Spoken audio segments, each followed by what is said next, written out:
Alright, so always keep pedaling your bike. Just keep pedaling it, and then I'm going to shift through the gears. I've noticed that the shifting it's not getting into the gear. I can hear it trying to get into the right gear, that little clicking noise, but it's not quite making it. So when you shift it, head back into the rear part of the derailleur at the barrel adjuster right here, keep pedaling the bike, and then just start twisting or turning that barrel adjuster, typically counterclockwise, but you may need to do clockwise as well. And you notice the clicking is gone, and it jumped into the correct gear, and then we just go back, and then we test it.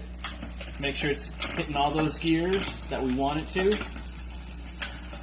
As a general rule, on traditional bikes, you always want to be pedaling when you're making any kind of shifting or shifting adjustment, because without pedaling, you can put a lot of stress on your chain and cause damage.